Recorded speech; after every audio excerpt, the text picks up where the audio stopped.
એક નદીના કિનારે એક ઘણું મોટું ઝાડ હતું. એના ઉપર એક વાંદરો રહેતો હતો. તે ઝાડ પર ઘણા મીઠા ફળ લાગતા હતા. વાંદરો એને પેટ ભરીને ખાતો અને મજા કરતો. એક દિવસ એક મગર તે ઝાડ પાસે આવ્યો જેના ઉપર પેલો વાંદરો રહેતો હતો. ઝાડ પરથી પેલા વાંદરાએ પૂછ્યું, તું કોણ છે ભાઈ? હું મગર છું. બહુ દૂરથી આવ્યો છું. કઈ ખાવાની શોધમાં આમ જ ફરી રહ્યો છું. અહીંયા ખાવાની કોઈ કમી નથી. આ ઝાડ પર ઘણા બધા ફળ લાગે છે. આટલું કહીને વાંદરાએ થોડા ફળ તોડીને મગરની તરફ ફેંક્યા. વાહ, આ તો ઘણા મીઠા છે. વાંદરાએ થોડા હજુ ફળ ફેંક્યા. કાલે પાછો આવીશ. કાલે પાછું ખવડાવશે ને? કેમ નહીં, તમે તો મારા મહેમાન છો. રોજ આવો. મગર ત્યાંથી બીજા દિવસે આવવાનો વાયદો કરીને ત્યાંથી જતો રહ્યો. હવે તો મગર રોજ આવવા લાગ્યો. મગર અને વાંદરો બંને પેટ ભરીને ફળ ખાતા અને ઘણા લાંબા સમય સુધી વાતો કરતા. વાતમાં વાંદરાએ કહ્યું કે, પણ ભાઈ, હું દુનિયામાં એકલો છું અને તારા જેવો મિત્ર મેળવીને હું બહુ ભાગ્યશાળી થઈ ગયો છું. હું તો એકલો નથી. ઘરે મારી પત્ની પણ છે. નદીની પેલી બાજુ મારું ઘર છે. તે પહેલા કેમ નહીં કીધું કે તારી બૈરી પણ છે? હું ભાભી માટે પણ ફળ મોકલત. જ્યારે મગર જવા લાગ્યો ત્યારે વાંદરાએ ઘણા બધા મીઠા ફળ તેની પત્ની માટે તોડીને આપ્યા. તે દિવસે મગર તેની પત્ની માટે ઘણા બધા મીઠા ફળ લઈને ગયો. મગરની પત્નીને ફળ ઘણા ભાવ્યા. તમે એમ જ રસ ભર્યા ફળ રોજ લેતા આવજો. ધીરે ધીરે મગર અને વાંદરા વચ્ચે ઘણી પાક્કી દોસ્તી થઈ ગઈ. મગર રોજ વાંદરાને મળવા આવતો, મીઠા ફળ ખાતો અને તેની પત્ની માટે પણ લઈ જતો. મગરની પત્નીને ફળ ખાવું ઘણું સારું લાગતું હતું, પણ તેનો પતિ મોડો આવતો તે તેને જરાક પણ ન ગમતું. તે આ બધું અટકાવવા માંગતી હતી. એક દિવસ એણે કહ્યું, મને લાગે છે તમે ખોટું બોલી રહ્યા છો. ક્યારે મગરમચ્છ અને વાંદરો એમાં મિત્રતા થાય છે? મગરમચ્છ તો વાંદરોને મારીને ખાઈ જાય છે. મગરની પત્ની ઘણી ચાલાક હતી. તેણે વિચાર્યું, જો પેલો વાંદરો રોજ આટલા મીઠા ફળ ખાતો હોય તો તેનું માંસ કેટલું મીઠું હશે. જો એ મળી જાય તો કેટલી મજા આવશે. આ વિચારીને એણે મગરને કહ્યું, એક દિવસ તમે તમારા મિત્રને ઘરે લઈ આવો. હું તેમને મળવા માંગુ છું. નહીં, આવું ન થઈ શકે. એ તો જમીન પર રહેવાવાળું પ્રાણી છે. પાણીમાં ડૂબી જશે. તમે તેમને ઘરે બોલાવો તો ખરી. વાંદરાઓ ચાલાક હોય છે. તે અહીંયા આવવાનો કોઈક ન કોઈક ઉપાય તો કાઢી જ લેશે. મગર વાંદરાને આમંત્રણ નહીં આપવા માંગતો હતો, પણ તેની પત્ની રોજ તેને પૂછતી કે વાંદરો ક્યારે આવશે. મગર રોજ કોઈને કોઈ બહાનું આપી દેતો. જેમ જેમ દિવસ પસાર થવા લાગ્યા, વાંદરાનું માંસ ખાવાની મગરની પત્નીની ઈચ્છા વધવા લાગી. મગરની પત્નીએ એક તરકીબ વિચારી.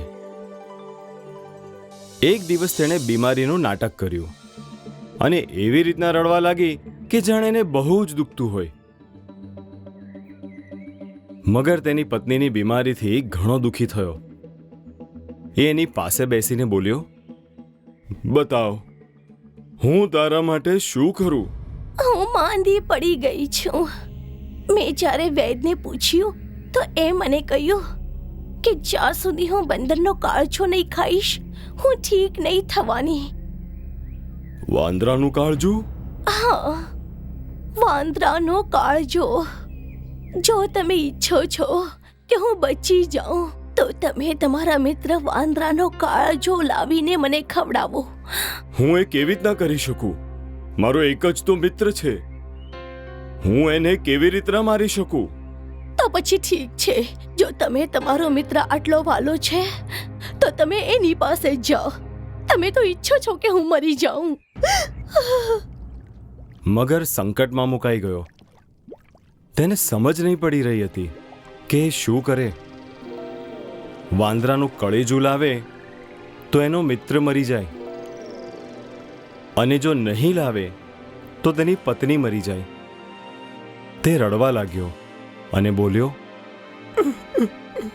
મારો એક જ તો મિત્ર છે, એનો જીવ હું કઈ રીતના લઈ શકું?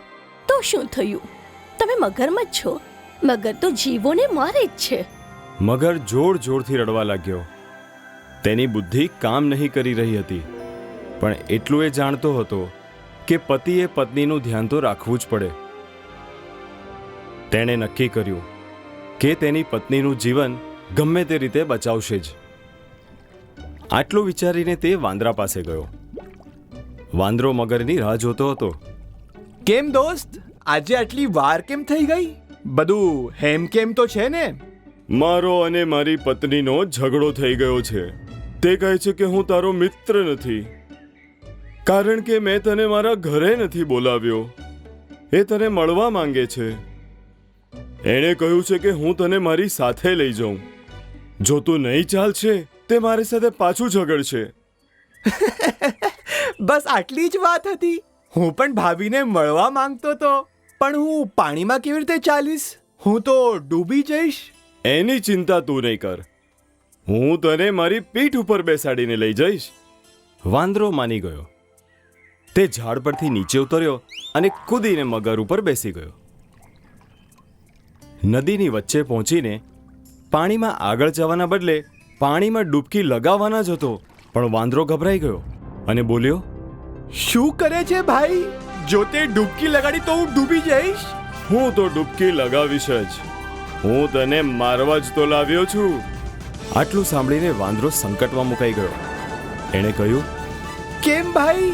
તું મને કેમ મારવા માંગે છે? મેં તારું શું બગાડ્યું છે? મારી પત્ની બીમાર છે.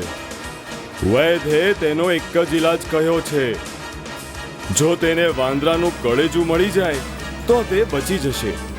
અહીંયા બીજો કોઈ વાંદરો નથી, એટલે હું તારું જ કળેજું તેને ખવડાવીશ. પહેલા તો વાંદરો ચોંકી ગયો. પછી એણે વિચાર્યું, ખાલી ચાલાકીથી જ પોતાનો જીવ બચાવી શકાશે. મારા દોસ્ત, તે આ વાત મને પહેલા કેમ નહીં કીધી?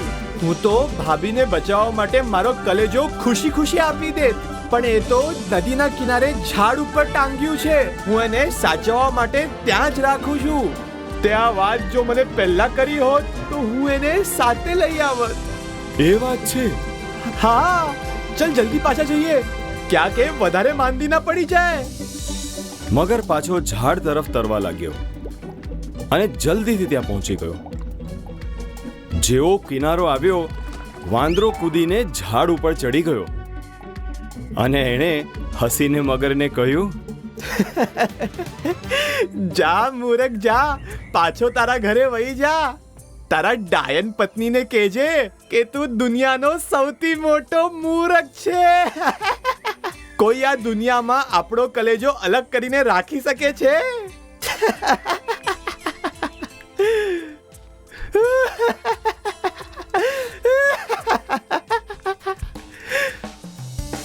શિક્ષા, વધારે લાલચ ન કરો. અમારા YouTube ચેનલને હમણાં સબસ્ક્રાઇબ કરો અને નવા વિડીયોઝ જોવા માટે બેલ આઇકોનને હમણાં દબાવો. અને તમે અમારા વિડીયોઝ પર કમેન્ટ જરૂર આપજો અને વિડીયોને લાઈક કરીને તમારા મિત્રો સાથે શેર જરૂર કરજો.